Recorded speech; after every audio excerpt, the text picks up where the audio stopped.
Hello! Magandang araw, mga kasari-sarites ko dyan. Kamusta ang inyong tindahan na lumalago ba? O baka naman nag-uumpisa ng maubos ang paninda pero wala namang perang nakikita, ha? Ano ang aking ginagawa para madaling lumago, ha, ang aking tindahan? Ako ay nagsimula sa 20,000 na kapital, ha. Dito sa amin sa Palawan, maliit lang 'yun kung tutusin kasi mahal ang mga bilihin dito sa amin dahil napakalayo namin diyan sa Manila. Ang mga paninda dito ay ibinabiyahe pa ng barko. Yung iba ay eroplano kaya medyo may kamahalan. So, ang aking ginawa, ito ay based sa experience ko, ha. So, kung makikita ninyo, ngayon medyo marami na siyang laman. Pero kung noon talaga na nagumpisa ako, talaga namang sobrang alog-alog ng aking tindahan, ha. Hindi ko alam kung paano ko aayusin ang tindahan ko sa sobrang liit lang ng aking kapital. Yung mga paninda ko talaga kukonti lang. So, ganito ang aking ginagawa. Pwede nyong gayahin, lalo na sa mga baguhan dyan. Pwede itong maging guide ninyo para madali ninyong mapalago ang inyong puhunan o ang inyong tindahan. So, number one, syempre, pagka ikaw ay may tindahan, number one talaga palagi sa listahan ng tindahan.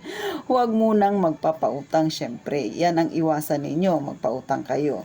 O, number two, araw-araw akong namimili. So, kunwari, Lunes. So, sa maghapon, simula umaga hanggang maghapon yung benta ko, kinabukasan ng Martes ng umaga.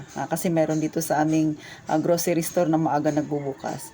Binibili ko kaagad ang aking kinita noong mula umaga hanggang hapon ng Lunes. So, pagka Martes ng umaga, binibili ko lahat yun.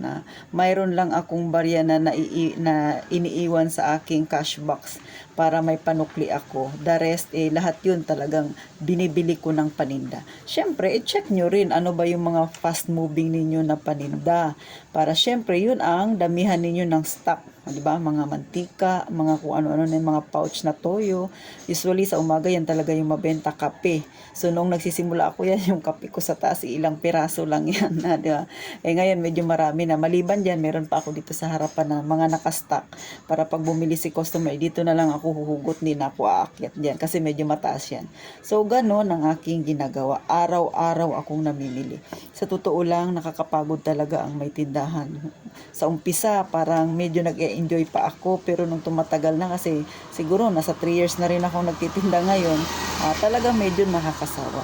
Pero dahil gusto ko yung ginagawa ko, talagang mahal ko yung aking ginagawa, napagtsatsagaan ko. Kasi nga, mas mahirap kung nangangamuhan, 'di ba? Kung meron kang boss o at least dito sarili ko lang ang iniintindi ko. At saka mag-i-enjoy ka naman pag matagal na sa yung ginagawa, lalo na sa maghapon pag nakita mo na marami kang benta. O sino mga nakaka-relate diyan, ha? Mga kasari-sari. Alam ko yung iba yung matagal nang nagtitinda, minsan gusto ring magpahinga. Pero sa totoo lang naiisip ko rin yan.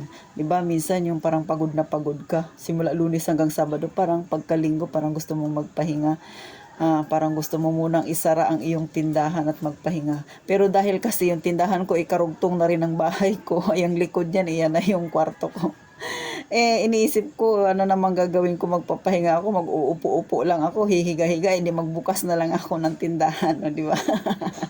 Yan ang kaibahan pagka ang bahay mo yun na rin yung tindahan mo, di ba?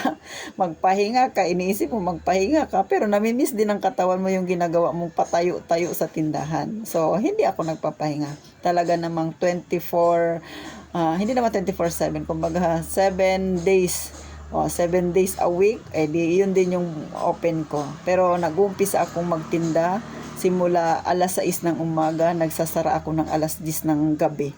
Di ba? Akalain mo yun, walang overtime yun. Pero sa totoo lang, masarap talaga, lalo na kung medyo malaki ang iyong benta sa buong maghapon. Tapos pagkagabi, tinototal mo na siya.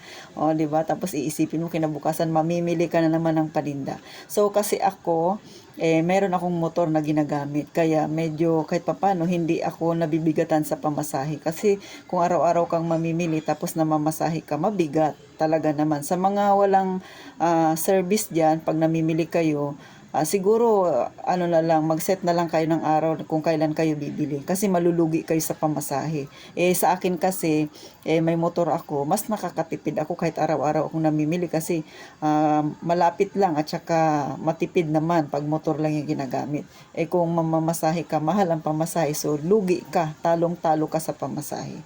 So mag-set na lang kayo ng araw na mamimili kayo, di ba? Ganun ang gawin ninyo kung wala kayong service. Pero sa mga may service diyan, nakagaya kung may mga motor, masarap po kapag araw-araw, di ba?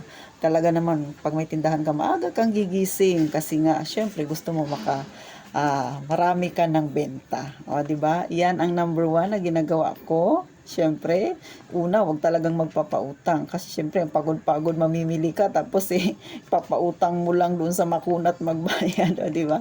Sinong nakaka-relate dyan na mga kasari-sari? So, number 3, ginagawa ko, kailangan repack is life. O, di ba?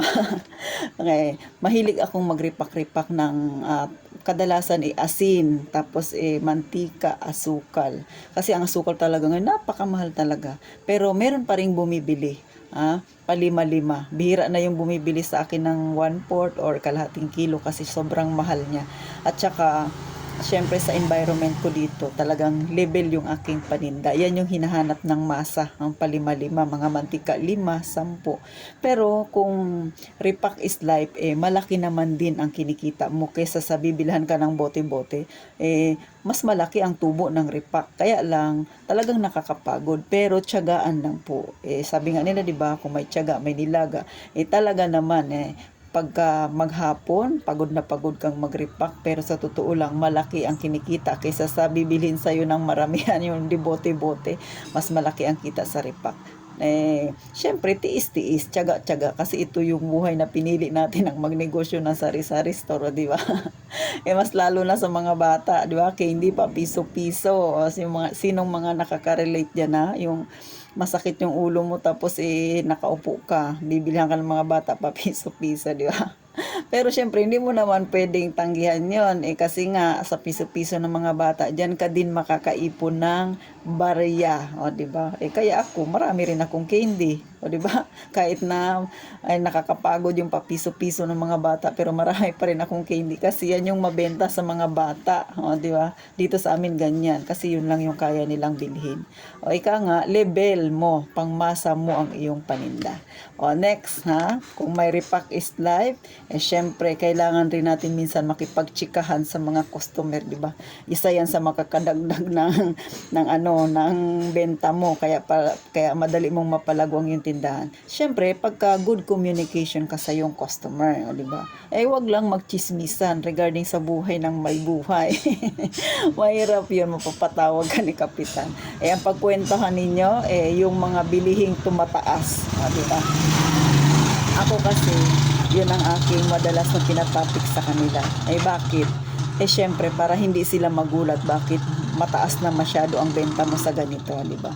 Pag minsan kakwentuhan ko sila minsan sinasabi ko, "Uy, medyo tumaas na yung ganito, ganyan, ganyan." O, di ba? Tapos sasagot, "Oo nga, te." O, di ba? Kaya pag binintahan mo sila ng yung paninda, hindi na bago yun sa kanila. O, di ba?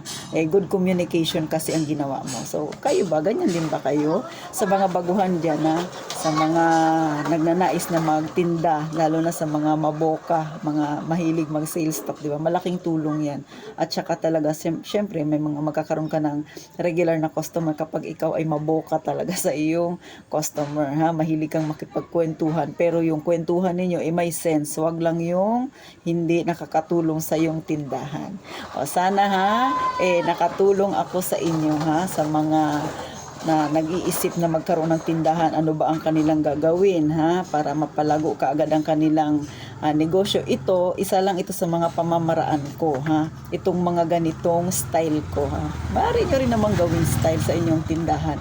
Maaari itong makatulong sa inyo At sa mga may tindahan naman, ano pa ba ang inyong mga ginagawa, mga kasari-sari test, please naman comment nyo sa baba para pag-usapan natin. At sa mga beshi ko dyan na gusto ring magkaroon pa ng idea, pwede po kayong na mag-comment ng pwede kong i-topic, maaring makatulong yan sa inyo, ha? Para pag-usapan natin, hihimay-himayin natin. Etong kwentuhan na to, kwentuhang pangmasa ito. Wag muna tayo dun sa payaman-yaman, bagamat, syempre may mga goal tayo sa buhay, ha? May mga pangarap tayo na balang araw, kahit papano'y umangat ang ating buhay. Pero ito kasing ganitong aking vlog ay para ito sa mga katulad kong nasa mahirap na kalagayan na paunti-unti gustong umangat ang ating buhay. So sana po, huwag kayong magsawa na suportahan ng aking maliit na channel. Pa-subscribe naman po para pag ako ay mag-upload ng panibago, ma-notify kayo kaagad, ha? Maraming salamat. Magkita-kita tayo sa susunod ulit na upload ko, ha? Mag-ingat tayong palagi.